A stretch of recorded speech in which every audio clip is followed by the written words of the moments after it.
INSAIT is about making massive impact. And what we want to do in building up INSAIT is a basic principle is focus on the people, get the best people and give them amazing resources, world-class resources, give them the conditions to dream and to work with other people and just let them innovate, okay, let them create. That's the kind of people we want. We want people who can capture the imagination of the world with the research that they do, and that's very important. So disruptive, not just incremental work.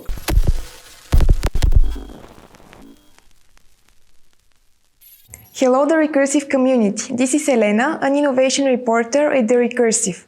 Today I'm excited to interview Professor Martin Vechev, the architect of the newly founded INSAIT, the first AI institute in Southeastern Europe.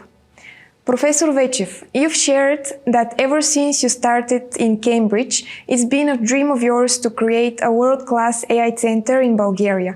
How long did it actually take to make this dream come true?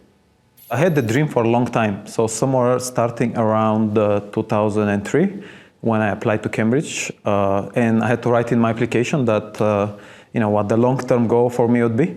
And I wrote this idea that I want to create world-class center institutions in Bulgaria, similar to Cambridge, right? And since then, I continued in some way, one form or another, some shape or form, working on this idea. I created actually the first exchange program for Bulgarian students from our universities in Bulgaria, which could visit the world-famous IBM T.J. Watson Research Center, which was the largest industrial research center in the world, where I was working at the time. And so this was around 2009, 2010, and a bunch of people came actually as exchange students in that program. So I've always wanted to keep this connection. And we started actually working with more actively on this idea about the center itself, somewhere around April 2019. You're a professor at ETH Zurich and also founder of 3 successful deep tech startups.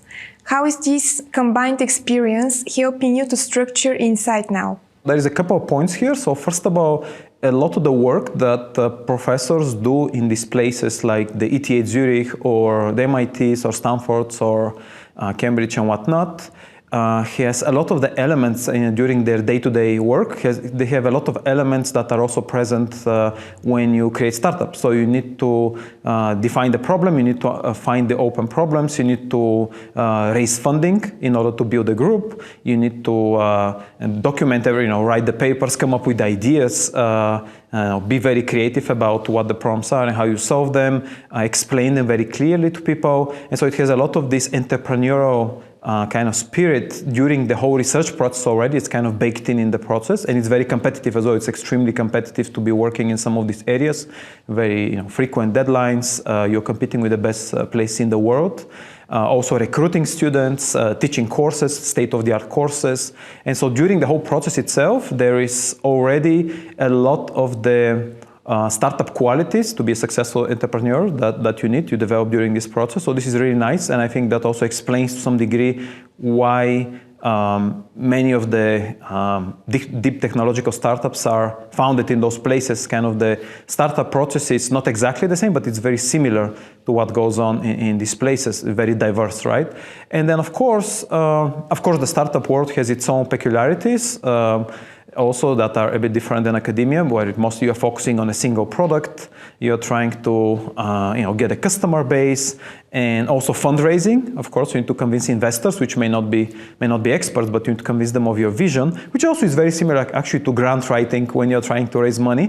So a lot of these elements, and the speed, of course, the speed when you're developing a startup, it's actually similar to the speed in which you have to do research to these world-class places.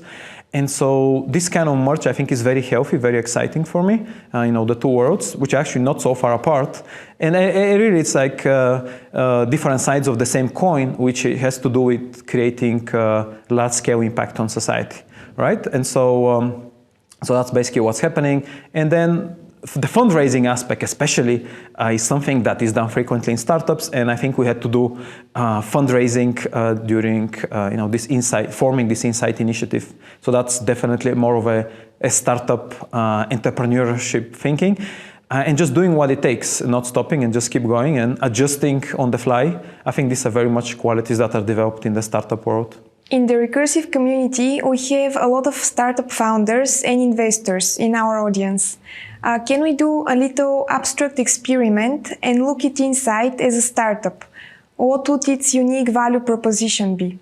INSAIT is actually an incubator for creating people, world-class talent, attracting world-class talent, developing world-class talent, and then building those people up to the point where they're really at the top level. Think of them as a technological leader, right? So you're creating the most valuable thing, the most valuable asset that a country or an ecosystem needs, which is the people. So this is one of the absolutely must-have points at INSAIT. The basis, the fundamentals is focused around people. And once you create those people, they have an extreme value to the startup world, to the technological world, and they also make the link to these companies and academia and the research later when they create themselves startups or they create projects. They're directors or engineers. They know how the world-class research works, and they even can do joint projects. So really, the first value proposition has to do with creating world-class talent, attracting and developing it, which is the most valuable thing an ecosystem can have. And then the second the second asset would be actually the ideas and the research and the world, state-of-the-art research and the prototypes that are being created there, which from these prototypes, actually use those to create then the deep technological startups that we did and many other people did. So it's people and technology and the know-how, because once you create a startup, it's not enough just to have the first product. Oftentimes the startup has to pivot, right? There is competition, there is market changes, there is all kinds of things that need to happen. Often they need to pivot and slightly change the product or completely change it. And having a world-class organization to which you can have full access is invaluable, because when you have to pivot and you need to know what the state of the art is, you can just talk to those people and they tell you, and it's much easier to pivot, make informed decisions. And so this is really about this. It's about creating and developing world-class talent, building up this ecosystem, having access to the absolutely state-of-the-art research, which is fundamental, absolutely must-have for deep technological startups, and not just one time when you create the startup, but also continuously during the operation of the company, especially during the first 2-3 years when the company is getting formed. And right, it's very critical that it has this. Well, after this, maybe after 3-4 years, gets more stable and already, it can go by itself. And not just for the companies that are being created, it's also for the companies that already exist or are created elsewhere, and they just want to discuss some know-how or just want to ask questions. And so I think this is absolutely unique as a proposition. And of course, beyond just the people that are being developed, beyond just the technology, there is also the impact on the difficult to quantify aspects, which is the status of the country and of the ecosystem, right? Because if you have something like the MIT, like the Cambridge or the Stanford or the ETHs, it benefits people who may not even be directly involved, startups who may not even be directly involved, because when they fundraise, they can say, hey, if we need some know-how or we want to kind of collaborate, we actually have this place, and this makes investors much more at ease to invest, because they know that it's not just a one-time thing. They always can get up-to-date research on what's happening. So it's incredible value for the ecosystem, absolutely needed, and it's a must-have. And I think entrepreneurs and startup founders and investors absolutely love these centers, to invest in those people, to discuss with those people, also in terms of evaluating investment opportunities in startups that they would like to invest. When they need expert opinion, they often come to us to say, should we invest or should we not invest? Can you technically evaluate the startup? And so this helps the ecosystem make more informed decisions and just be more successful entrepreneurs, more successful investors, which is what we want in Bulgaria. You managed to convince big tech giants like Amazon, Google, and DeepMind to set the institute in Sofia, Bulgaria. What were your winning arguments?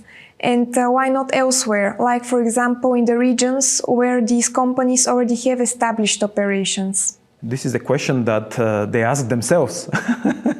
And so what happens is there is a very interesting precedent being set here, and I think this captures the imagination of these companies as well, which is that even though they have investments in the region, in other places, right, there is no such institute anywhere in Eastern Europe.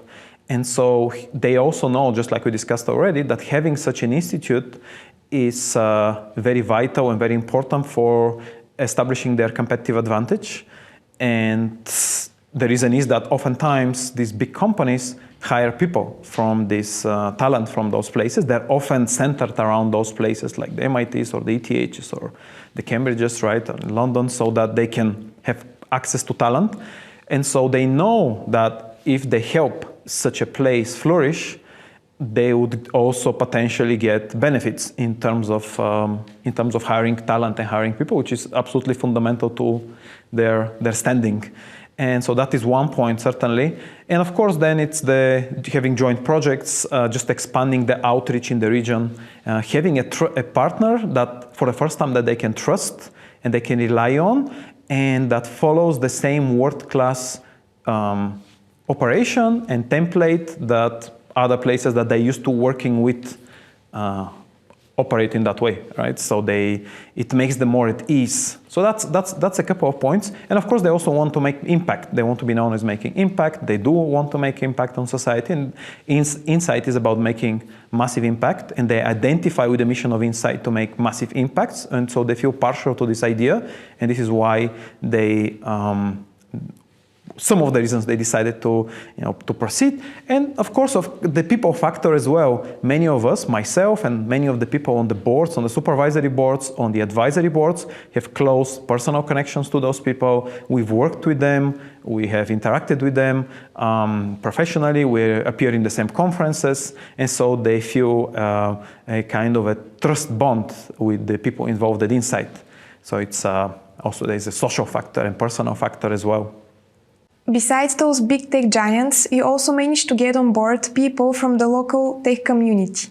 To mention them, these are Васил Терзиев, Богомил Балкански, Иван Осмак, Атанас Симеонов, Неделчо Спасов, Станимир Василев, Светозар Георгиев, Христо Христов, Любомир Минчев, Иво Евгениев.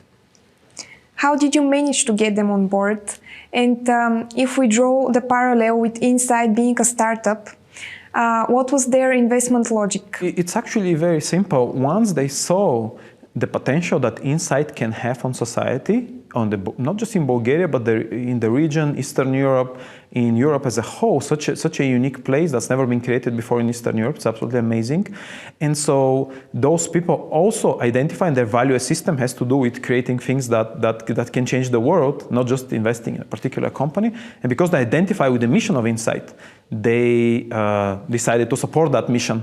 And it wasn't so difficult to convince them at all, which I'm actually very pleased. I'm very happy that Bulgarian entrepreneurs, our local entrepreneurs, decided so quickly to actually invest in it. They didn't dwell too much about it.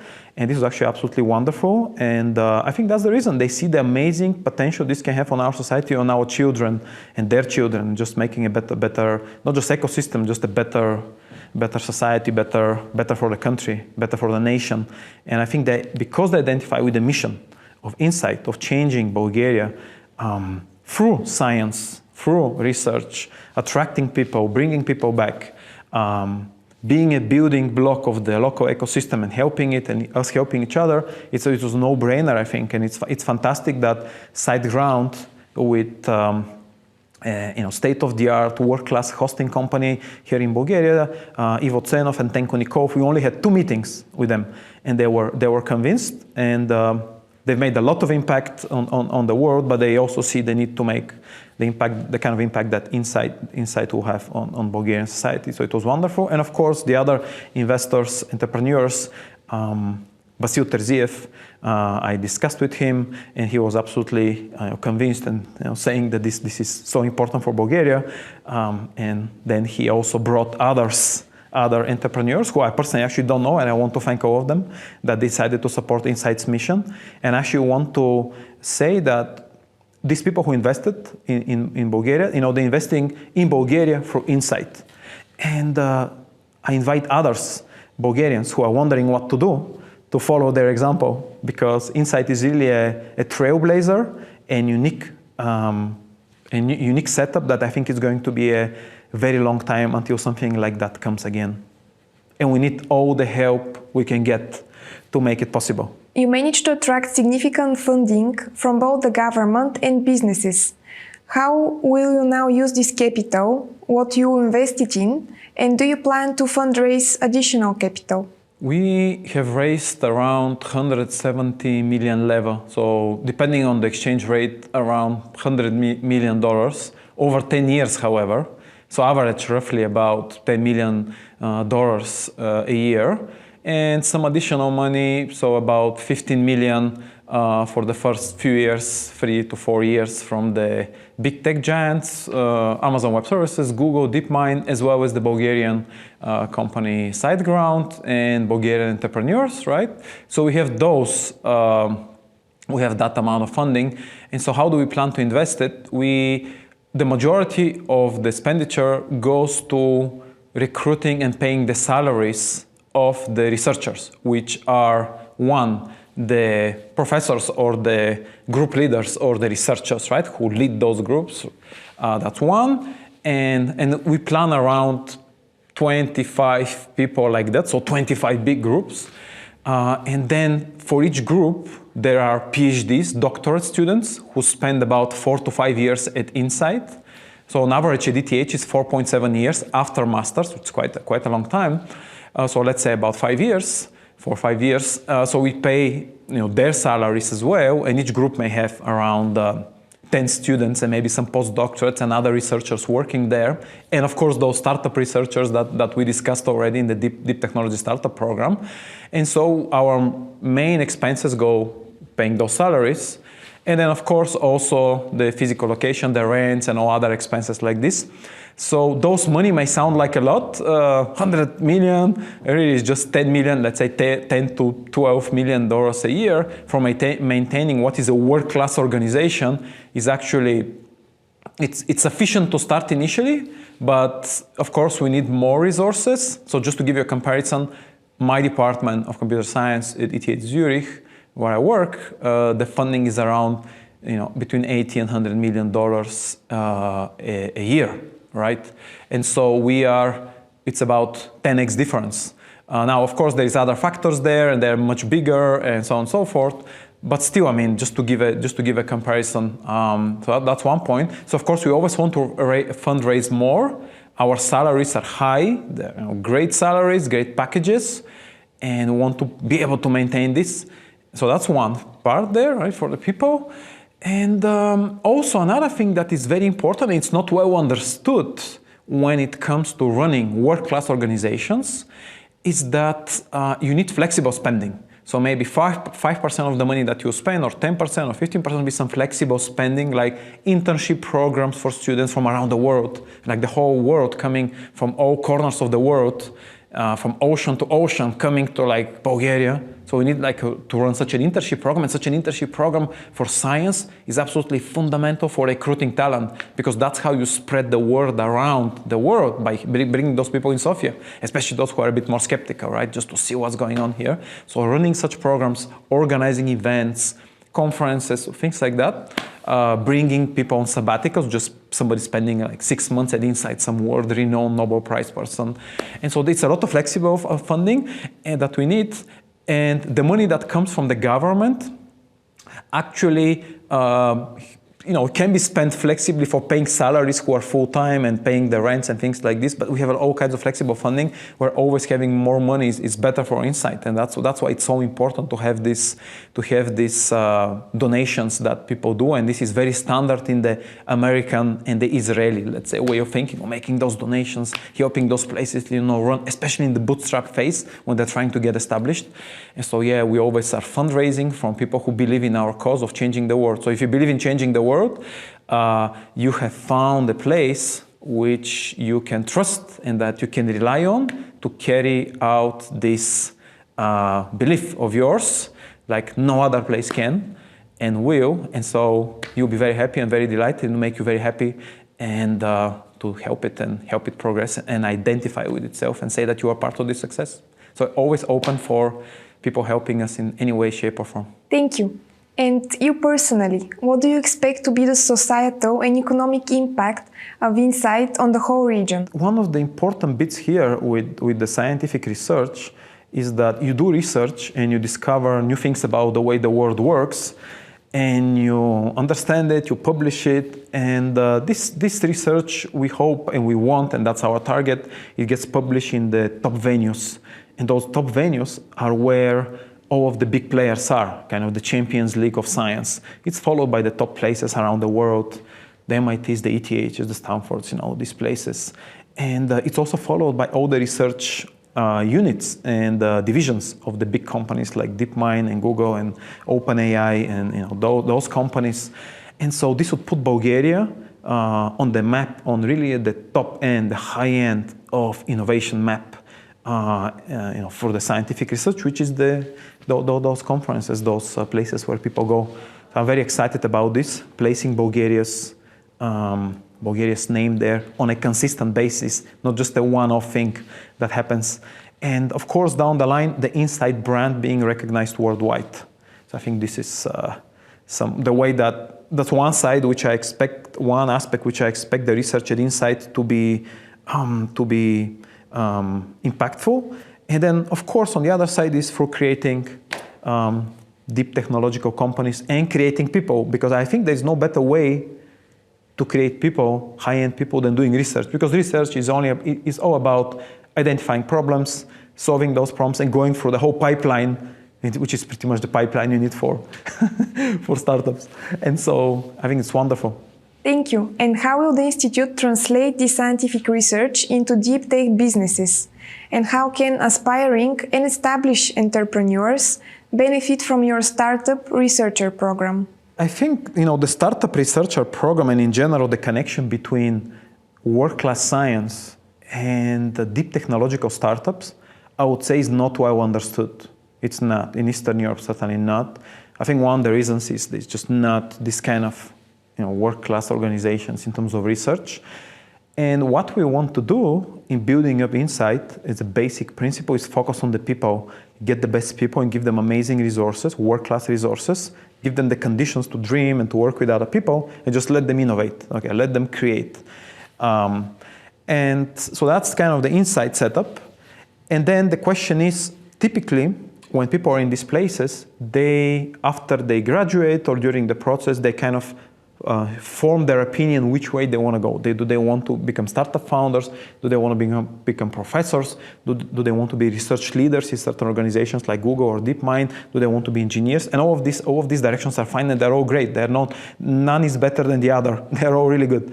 And so what we want to do, though, is to formalize a little bit more the process that we have been doing at ETH Zurich and also many of our friends at Stanford and in other places, which I think is not well documented how it works, in helping these people who want to go to the startup world to be more successful. And the way we do that is through the Startup Researcher Program. And the Startup Researcher Program, all it does is just formalizes the steps that we took, that we take in our day-to-day work towards doing research that can lead to a deep technological startup. Okay, so oftentimes what happens is very interesting that during the doctoral program, which is 5-6 years, somewhere in the middle, most people already made their decisions, and we want to make sure that if they kind of know they want to go the startup way, their research even before the seed round is already positioned in a way where it would yield itself to creating a deep technological startup, and not when they finish and then, they see, do I want to do a deep technological startup or not? Much earlier than that. And I think that's the trend also for the top investors, getting really close to the point where the person is even still deciding what to do in order to shape their research in a way which yield itself. Because if you wait too long, as people do now, many of these people who would actually be very successful startup founders, they would actually have to wait, and many of them wouldn't do it because once they finish, you don't have so much time to decide and what to do. So the Startup Researcher Program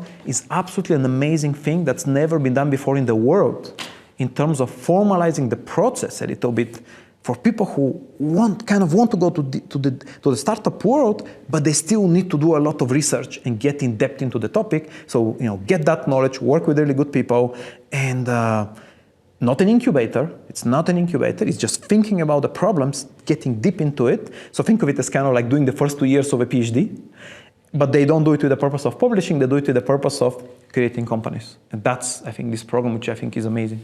It is expected that around 300 professors and researchers will work in INSAIT alongside thousands of students.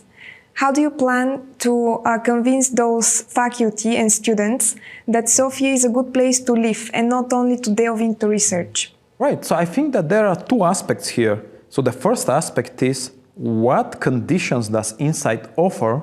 What is the setup that INSAIT offers that would attract people over other places? Okay, so that's the first question.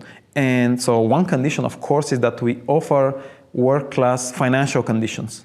We offer conditions which are comparable to those in the top 1% in the world's best universities in the world.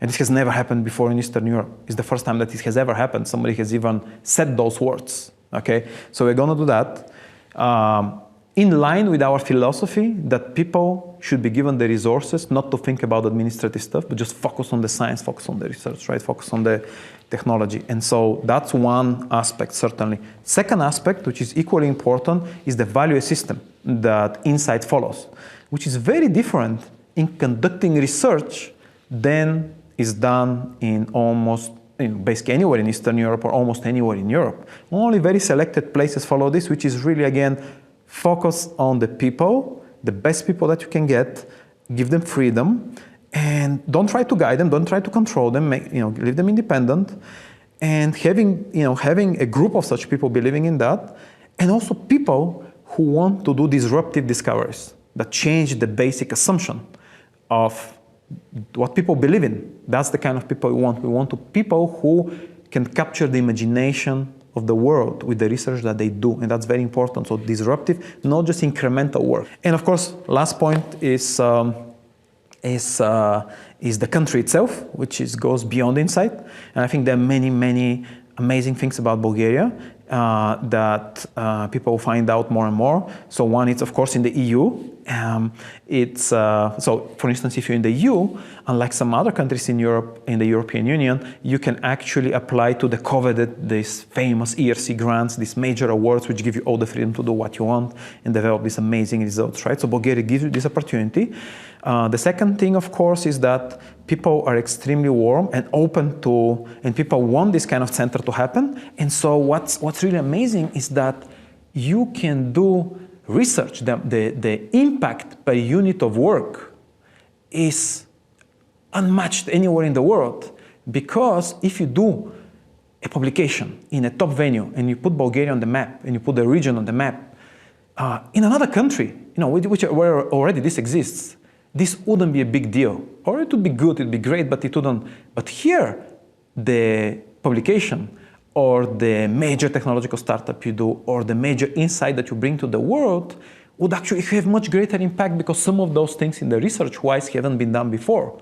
And so you'd inspire many people in the region through your work. So your impact per unit of work is much greater than anywhere else in the world, basically. And that's what people want. People want to have impact, right? So for 1 second of work, you're making like $100,000 instead of making 100.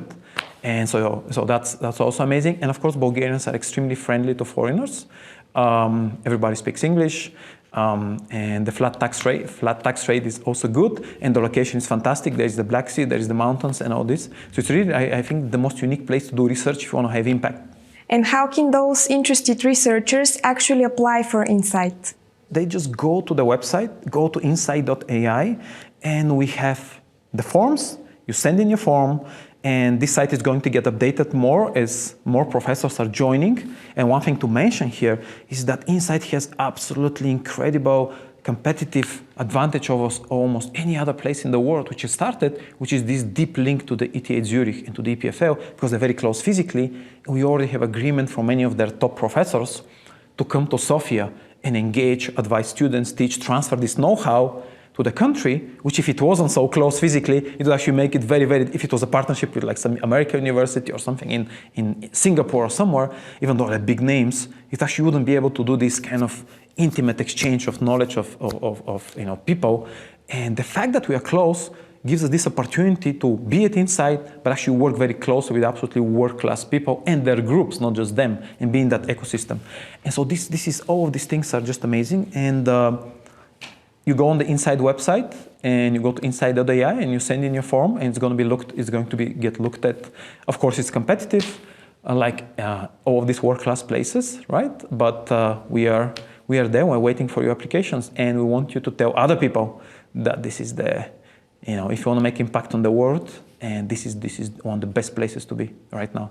Thank you. And I have a bonus question. Which of the world's biggest problems would you like to see be solved through a breakthrough research in INSAIT? I think one of the important topics to address is personalized medicine. Personalized medicine, using AI in a good way to discover drugs, which can save lives. And this could be very personalized to your DNA, to your genetic makeup, to your current conditions. And this is, I think, one of the absolutely must address points that I'd love people at INSAIT to work on, researchers. Again, I'm not someone who will tell them what to work on, because they're absolutely independent and they can shape the world the way they want. And I'm sure they'll think of many things that nobody has ever thought before. But certainly, drug discovery, personalized medicine, and helping people, this is, I think, one of the big challenges and we encourage people, in this AI space to be exploring this. And fortunately, we have people already interested in this, applying, so we're very excited about that. Thank you for watching. I hope that you found this interview as insightful as I did. Stay tuned for more The Recursive Connect videos, and in the meantime, read Stories That Shape Stories on our website.